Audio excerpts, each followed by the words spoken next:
남유다의 13대 왕인 히스기야는 다윗의 길을 걸으며 하나님 앞에서 의로운 왕이라고 평가받았던 인물입니다.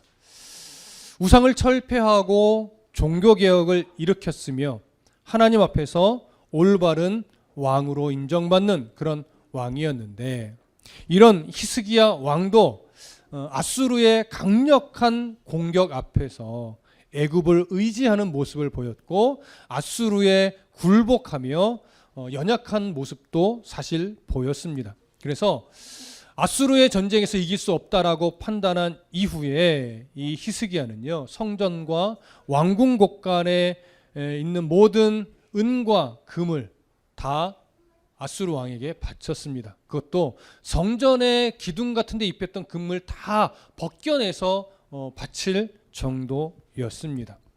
이렇게 했기 때문에 사실은 항복한 거라서 아수르 왕은 이제 예루살렘을 공격하지 않기로 했던 거죠. 근데 오늘 우리가 읽은 본문을 보면 아수르 왕이 이 약속을 지키지 않습니다. 그래서 다시금 예루살렘을 공격하는 일이 벌어지는데, 우리 한 번만 더 읽겠습니다. 함께 17절부터 25절의 내용을 다시 한번 읽습니다. 그렇게 약속을 어기고 예루살렘을 공격하러 온 아수르의 군대라고 하는 이해를 가지고 읽습니다. 시작. 아수르 왕이 다르단과 랍사리스와 랍사게로 하여금 대군을 거느리고 라기스에서부터 예루살렘으로 가서 히스기야 왕을 치게 하며 그들이 예루살렘으로 올라가니라. 그들이 올라가서 윗모 수도 곁 곧 세탁자의 밭에 있는 큰 길에 이르러 서니라. 그들이 왕을 부르매 힐기야의 아들로서 왕궁의 책임자인 엘리야김과 서기관 셈나와 아삽의 아들 사관 요아가 그에게 나가니, 랍사게가 그들에게 이르되 너희는 히스기야에게 말하라. 대왕 아수르 왕의 말씀이 네가 의뢰하는 이 의뢰가 무엇이냐? 네가 싸울 만한 계교와 용력이 있다고 한다마는 이는 입에 붙은 말뿐이라. 네가 이제 누구를 의뢰하고 나를 반역하였느냐? 이제 네가 너를 위하여 저 상한 갈대 지팡이 애굽을 의뢰하도다. 사람이 그것을 의지하면 그의 손에 찔려 들어갈지라. 애굽의 왕 바로는 그에게 의뢰하는 모든 자에게 이와 같으니라. 너희가 내게 이르기를 우리는 우리 하나님 여호와를 의뢰하노라 하리라마는 히스기야가 그들의 산당들과 제단을 제거하고 유다와 예루살렘 사람에게 명령하기를 예루살렘 이 제단 앞에서만 예배하라 하지 아니하였느냐 하셨나니, 청하건대 이제 너는 내 주 아수르 왕과 내기하라. 네가 만일 말을 탈 사람을 낼 수 있다면 나는 네게 말 2,000마리를 주리라. 네가 어찌 내 주의 신하 중 지극히 작은 지휘관 한 사람인들 물리치며 애굽을 의뢰하고 그 병거와 기병을 얻을 듯하냐? 내가 어찌 여호와의 뜻이 아니고야 이제 이곳을 멸하러 올라왔겠느냐? 여호와께서 전에 내게 이르시기를 이 땅으로 올라와서 쳐사 멸하라 하셨느니라 하는지라. 자, 아수르 왕은요, 이제 남유다의 항복을 받고 조공까지 받아놓고 나서 마음을 바꿨습니다. 예루살렘을 오히려 공격하기 위해 대군을 보냈죠. 그 대군을 이끌고 보낸 장수 3명 이름이 뭐냐면 다르단과 랍사리스와 랍사게입니다. 이들이 이제 대군을 이끌고 와서 예루살렘을 공격하게 한 거죠. 성경은 히스기야 왕을 치게 했다라고 이야기를 합니다. 그래서 어디까지 왔냐면 윗모 수도 곁, 곧 세탁자의 밭에 있는 큰 길에 포진했다라고 성경은 이야기를 합니다. 이 대군을 이끌고 온 3명의 장수 중에서도 아마도 대표 자격에 놓인 사람은 랍사게라는 인물로 여겨집니다. 그래서 이 랍사게가 예루살렘 성을 향해서 히스기야 왕을 불러요.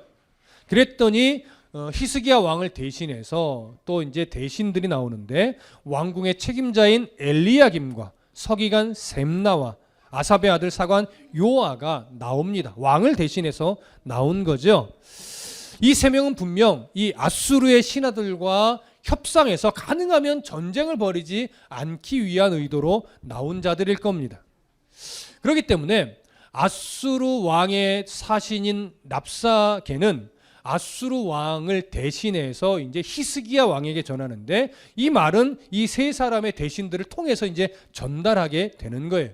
그래서 랍사게가 이 사신들에게 이야기합니다. 가서 너희 왕에게 우리 왕의 말을 전해라 라고 하면서 이제 아수르 왕의 말을 대신해서 전하게 되는데, 가장 먼저 뭐라고 말했냐면, 네가 의뢰하는 이 의뢰가 무엇이냐, 네가 싸울 만한 계교와 용력이 있다고 한다마는 이는 입에 붙은 말뿐이라. 네가 이제 누구를 의뢰하고 나를 반역하였느냐. 이제 네가 너를 위하여 저 상한 갈대 지팡이 애굽을 의뢰하려다. 사람이 그것을 의지하면 그의 손에 찔려 들어갈지라. 애굽의 왕 바로는 그에게 의뢰하는 모든 자에게 이와 같으니라. 이렇게 전하게 했어요. 여러분, 좀 길게 읽었지만 결국은 이 이야기예요. 너희가 우리에게 항복한다 해놓고 결국 애굽을 의지해서 애굽과 함께 우리와 다시 대적하려고 말하자면 술수를 꾀하고 있느냐? 어리석은 생각이다. 이렇게 말하는 거예요. 그런데 사실 히스기야 왕이 아수르와 원래 대적하기 위해서 이 애굽과 동맹을 맺었던 건 사실이에요. 그런데 지금 현재 이미 아수르에 항복한 요 때에 아수르에게 도움을 요청을 했는지 안 했는지는 정확하게 알 수 없습니다. 그런데 아수르 왕은 지금 너희가 애굽의 도움을 청해서 우리와 다시 대적하려고 하는 거지, 이렇게 말하고 있어요. 그러니까 이 아수르 왕의 이 말이요, 정말 남유다의 왕 히스기야가 애굽에게 도움을 청해서 이 말을 하는 건지, 아니면 언젠가 이럴 수 있으니 지금 아예 싹을 잘라 버리자라고 하는 판단하에 도움을 청한 것은 아니지만 빌미를 잡기 위해서 이렇게 그냥 협박적으로 말한 건지 사실 정확하게 알 수는 없습니다.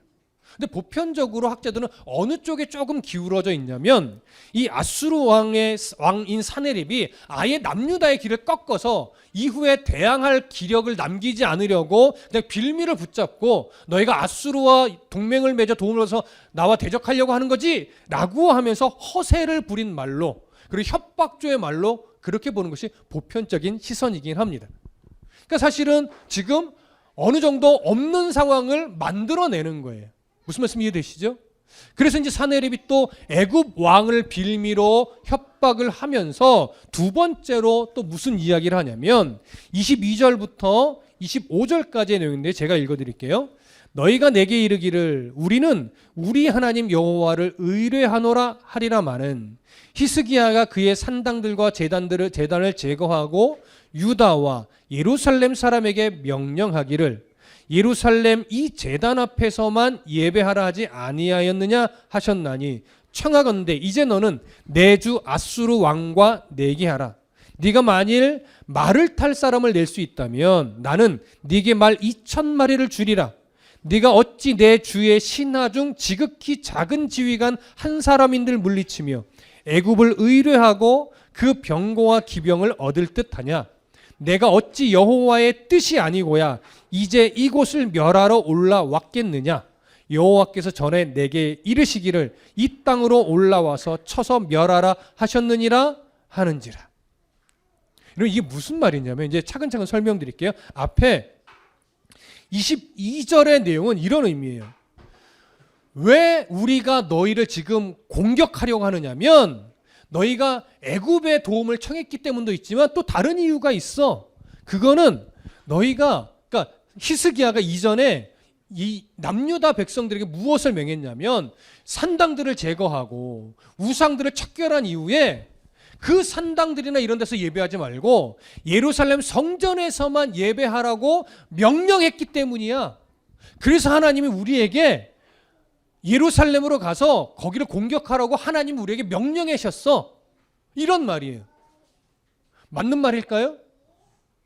여러분, 산당에게 가서 산당에서 제사하지 않도록 산당을 다 제거하고 우상에게 절하지 말라고 우상을 찍어버린 것을 하나님이 싫어하셨을까요?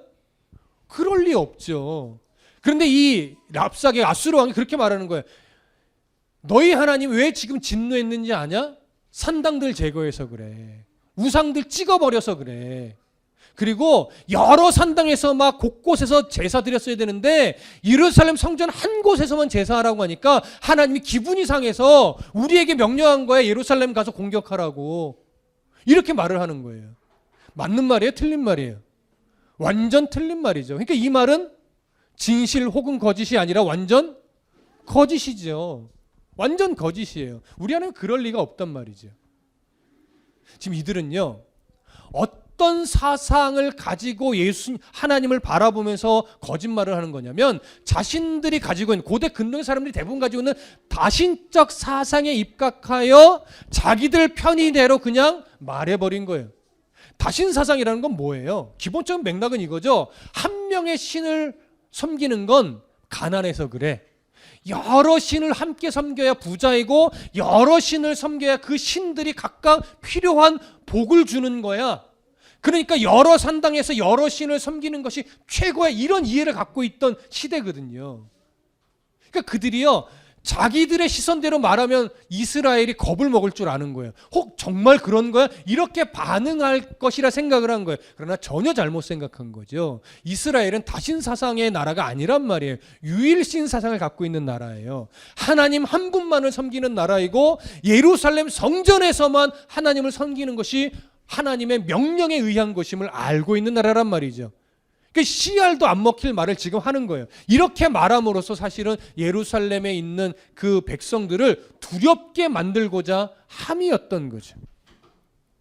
자, 이렇게 말도 안 되는 종교적 이해를 가지고 헛된 말을 하면서 불안감을 심어 주려고 했던 것과 함께 이제 예루살렘에 남아있는 이 남유다의 군사력을 아예 무시해 버립니다.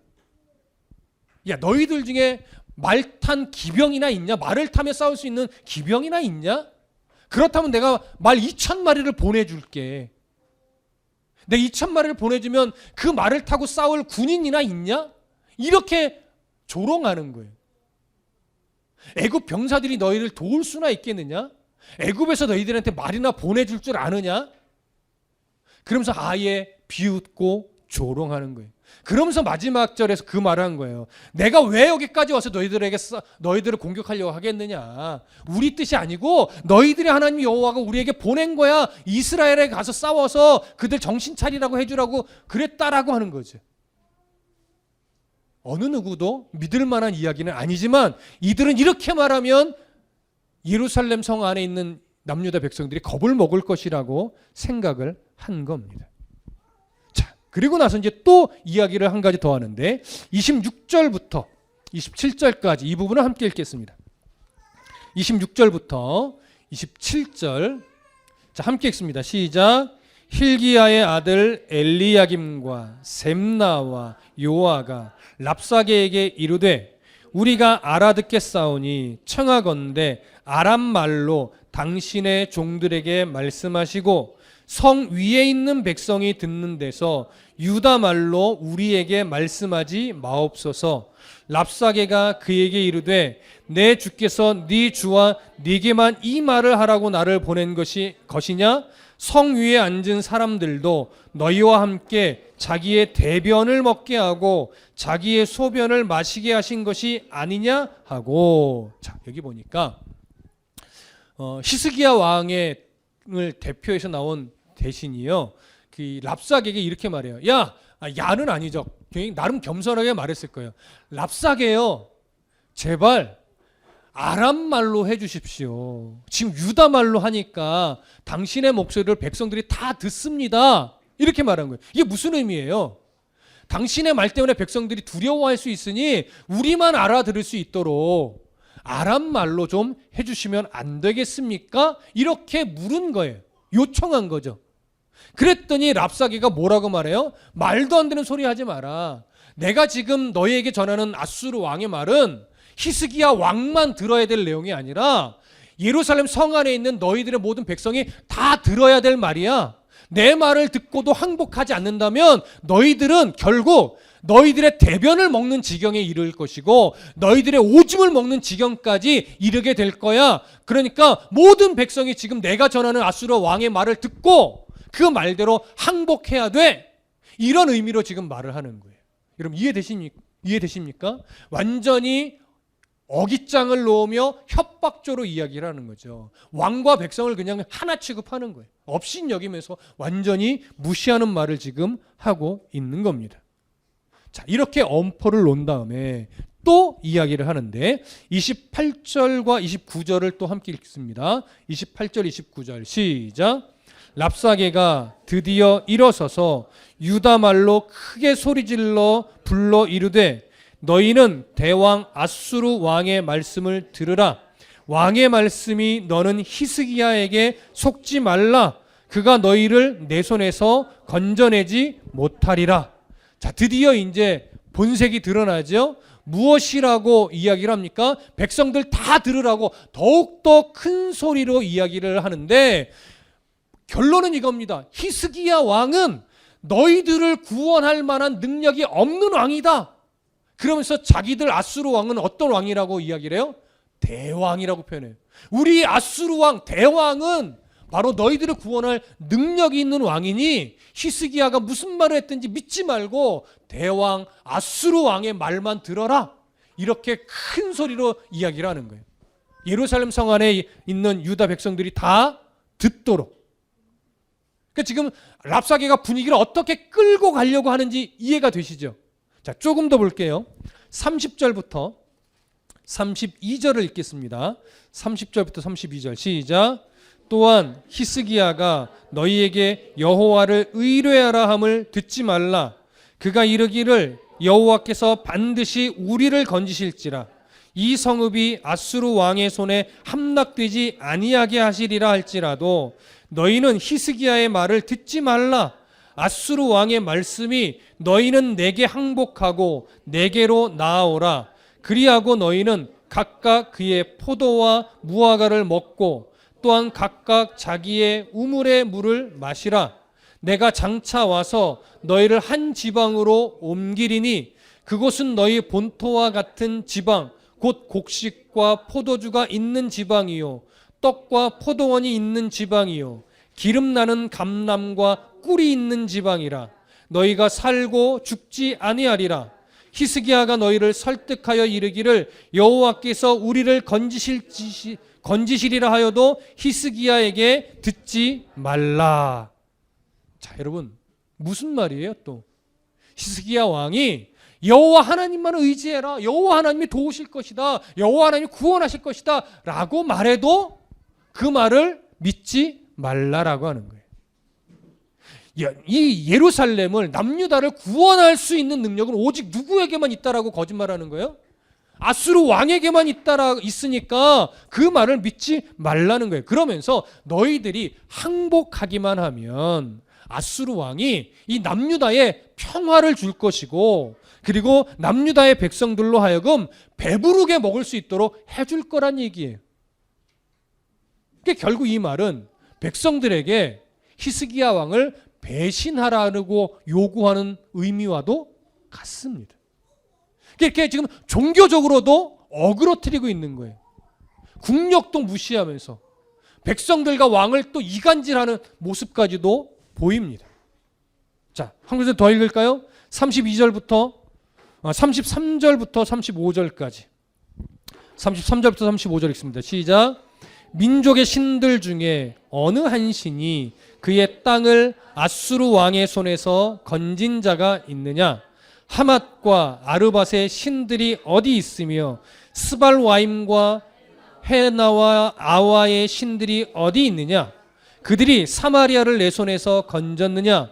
민족의 모든 신들 중에 누가 그의 땅을 내 손에서 건졌기에 여호와가 예루살렘을 내 손에서 건지겠느냐 하셨느니라. 자, 이 말은 쉽게 얘기하면 무슨 말이냐면, 야, 남유다 백성들아, 너희들 잘 봐봐라. 아수르가 지금 수많은 나라들을 다 정복했는데 그 각 나라마다 자기들의 주신이 있다. 근데 그 신들 중에 어느 신인들 아수르의 손에서 그들의 민족을 구원한 적이 있느냐? 없다는 거예요. 그래서 또 하나 말을 덧붙여요. 그러기 때문에 너희들의 하나님 여호와도 아수르 왕의 손에서 너희를 구원할 수 없어. 이렇게 말해요. 자, 이것도 거짓말이긴 한데 앞에서 랍스게가 했던 어떠한 말과 완전히 모순이 됩니다. 25절을 보시면 랍사게가 이렇게 말했죠. 내가 어찌 여호와의 뜻이 아니고야 이제 이곳을 멸하러 올라왔겠느냐. 여호와께서 전에 내게 이르시기를 이 땅으로 올라와서 쳐서 멸하라 하셨느니라. 마치 자기들이 지금 예루살렘을 공격하러 온 것이 여호와 하나님께서 명령하여 그 뜻에 순종하여 온 것처럼 말해놓고 지금 여기서 뭐라고 말해요? 여호와인들 너희를 우리 손에서 구원할 수 있겠느냐? 라고 하면서 여호와 하나님을 또 무시하는 소리를 하고 있어요. 앞과 뒤가 맞지 않는 거죠.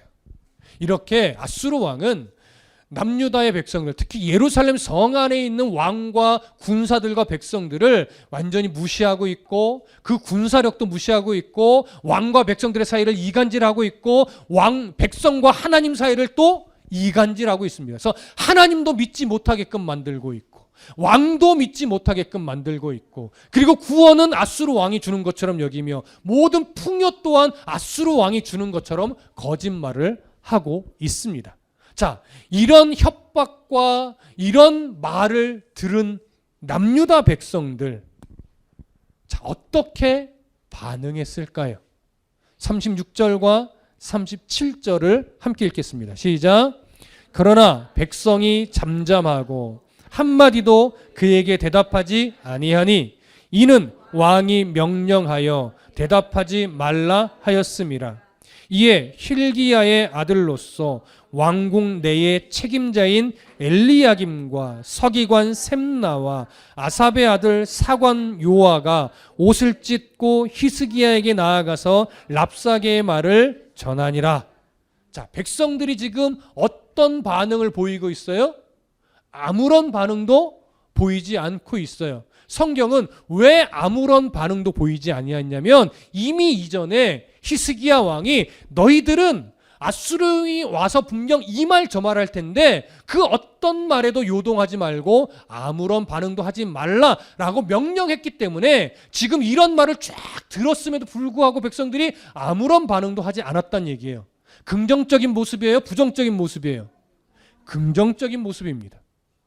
백성과 히스기야 왕의 관계가 이미 신뢰 관계가 형성이 되어 있었고 그리고 또한 히스기야 왕이 종교개혁을 이루면서 성전을 거룩하게 했잖아요. 그러면서 이스라엘 백성들이 하나님의 관계가 회복됐는데 현재 이 회복된 관계가 유지되고 있는 상태인 거예요. 그래서 하나님을 의지하고 있었기 때문에 이 랍사게의 말에 요동하지 않고 아무런 반응도 하지 않은 겁니다. 그러니까 참 백성들이 지금 잘하고 있는 거예요. 근데 한 가지 아쉬운 건 이 세 명의 대신들이 랍사게의 말을 다 듣고 나서 왕에게 나아갈 때 어떤 행동을 했어요? 옷을 찢으며 굉장히 안타까운 의미를 표정에 담고 왕에게 나아갔어요.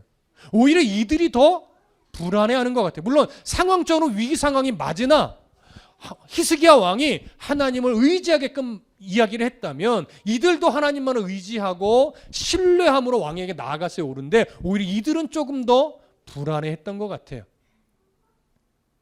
이제 이후에 히스기야가 어떻게 반응하는지도 이제 앞으로 우리가 보게 되겠지만 오늘 우리는 이 본문을 통해서 무엇을 하나 발견하냐면 사단의 세력이 오늘날 성도들의 마음을 어떻게 미혹하는가 엿볼 수가 있습니다.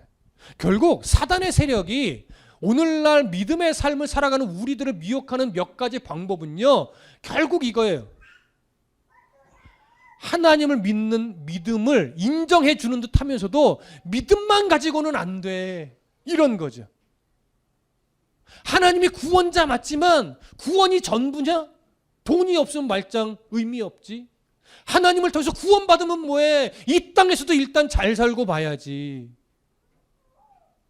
여러분, 우리의 어떤 현실적 감정 상태는 자극하고 그럴듯한 말이긴 하나 맞는 말이에요? 틀린 말이에요?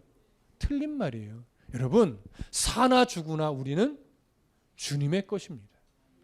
우리가 이 땅에서 빈궁하게 사나 조금 더 부자로 사나 우리의 삶은 결국 하나님의 영광을 위한 삶이지 우리를 구원해 주셨고 하나님 나라를 이미 우리에게 소유로 주신 것으로 이미 우리는 충분한 자들인데 사단은 자꾸 예수님 한 분만으로 충분한 게 아니야.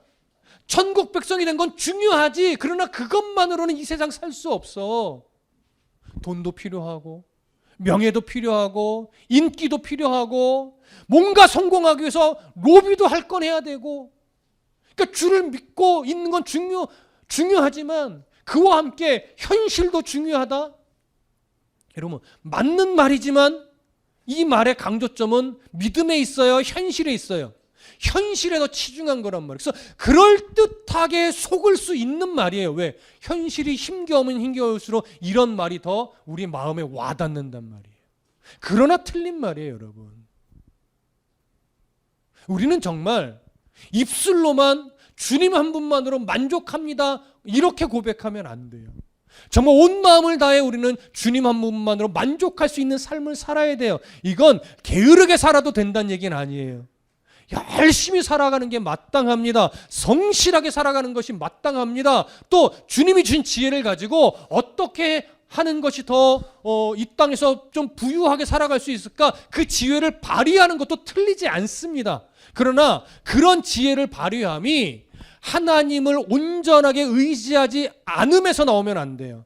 하나님을 온전하게 신뢰하지 못하는 태도에서 나오면 안 된단 말이에요. 그렇기 때문에 지혜를 발휘해서 이왕이면 돈을 더 많이 버는 게 좋죠. 지혜를 바르게 발휘해서 이왕이면 또 조금 더 높은 명예를 얻는 게 좋지요. 더 실력을 발휘해서 조금 더 나은 인기도 얻는 게 좋지요. 하지만 그 모두가 하나님의 뜻 안에서예요.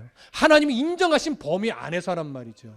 그런데 우리는 자칫 믿음도 좋지만 세상에서도 성공해야지라고 하는 명분 때문에 처음에는 수단과 방법을 가려요. 왜? 하나님이 기뻐하는 방법 안에서 얻어야 되는 것들이니까. 근데 점차 우리의 인간적인 욕심은요, 자꾸 그 정도 선에서 만족을 안 해요. 그러니까 처음에는 수단과 방법을 가리면서 하나님의 뜻에 합하도록 지혜를 사용하고 하나님의 뜻에 합하도록 열심히 노력하고 하나님의 그 마음 안에서 성실함을 갖는데 점차 욕심 쪽으로 마음에 기울어지니까 조금씩 타협하더니 이제는 수단과 방법을 가리지 않고 성공하기 위해서, 명예를 얻기 위해서, 인기를 얻기 위해서 수단과 방법을 가리지 않는 모습을 보인단 말이에요. 그게 사람이에요, 그게. 그러니까 사단은 그렇게 미혹하는 거예요. 그래, 잘하고 있어. 그렇지, 교회도 나가서 예배해야지. 성도들과 교제도 해야지. 그런데 교회도 돈 없으면 못 다닌다? 이거 옛날에 많이 듣던 얘기예요. 교회에 가서 부흥에 잘못 참석해서 상처받은 어른들이요, 항상 하는 소리가, 야, 교회도야 돈 없으면 못 다니겠더라. 이런 소리는 절대 교회에서 느끼면 안 되는 말들이잖아요. 근데 한때 교회가 성도들을 향해서 그렇게 느끼게 만들었단 말이에요. 돈 없으면 교회도 못 다니겠더라. 야, 돈 없으면요 직분도 못 따겠더라. 직분을 돈 주고 따는 것처럼 교회가 만들었단 말이에요. 어느 순간. 직분이라는 것은 정말 하나님의 사랑이 너무 커서 주신 은혜를 붙잡고 섬기기 위해 주어지는 건데 마치 돈을 얼마 내고 따는 것처럼, 그리고 그것이 마치 계급인 것처럼 교회가 만들어버렸어요. 이건 교회 잘못이에요. 그런 것들이 사단의 속임수예요. 그러니까 교회가 교회로는 있는데 자꾸 변질이 되는 거죠. 그래서 하나님을 사랑한다 하지만 하나님을 신뢰하지 못해요. 현실과 이 신앙을 자꾸 분리시켜요. 신앙이 밥 먹여주는 것이 아니라고 생각해요. 신앙이 성공하게 만드는 것이 아니라고 생각해요. 성공의 가치가 달라져 버려서 그래요. 그리스도인의 성공은요, 돈 많이 버는 게 아니란 말이에요. 그리스도인의 성공은요, 명예를 얻는 게 아니란 말이에요. 그리스도인의 성공은요, 잘 나가는 게 아니에요. 그리스도인의 성공은 이 세상 속에서 주님이 주신 것에 자족하고 감사하면서 어디서 어떤 모습으로 있든지 나를 통해 하나님의 나라가 드러나는 거예요. 나를 통해 하나님의 영광이 드러나는 거예요. 때로는 내가 낮아지는 한이 있어도 나를 통해 하나님만 증거된다면 그것이 승리라고 인정하면서 믿음의 어떤 고백을 해내는 것이 승리예요. 이것이 승리인데 우리는 자꾸 예수 믿어서 승리한다는 것을 예수 믿고 부자 되는 것으로, 예수 믿고 명예를 얻는 것으로, 예수 믿고 인기를 얻는 것으로, 예수 믿어서 내가 원하는 대로 되는 것이라고 자꾸 속이고 속아요. 그리고 목사들도 자꾸 속여요. 예전에도 말씀드렸죠. 제가 그래서 조엘 오스틴 같은 사람을 좋아하지 않는 겁니다. 조엘 오스틴 같은 사람이 쓴 책은요, 다 기복주의적 모습이에요. 그들의 교회를 가면 이렇게 말해요. 여러분, 어떻게 예수를 믿는데 부자가 안 될 수 있습니까? 가난하십니까? 기도를 안 해서 그래요. 아파요? 믿음으로 기도를 안 해서 그래요. 믿음이 있으면 병이 낫는 게 정상이에요. 믿음이 있으면 부자가 되는 게 정상이에요. 믿음이 있으면 성공하는 게 정상이죠. 우리 하나님은 그런 하나님이에요. 라면요, 아멘이요 막 터져요, 곳곳에서. 왜? 내가 원하는 대로 말해주거든. 누군가 유튜브를 보고 이것만 딱 끊어서 편집하잖아요. 악마의 편집이 돼서 저는 그런 류의 설교자가 되는 거예요, 지금. 여기만 딱 끊어버리면. 근데 그런 설교를 좋아하는 분들이 있어요. 여러분, 하나님이 우리를 구원하신 것은요, 여러분 이 땅에서 잘 되라고 하는 것이 아니란 말이에요. 하나님 나라 백성으로 훈련 받으라고.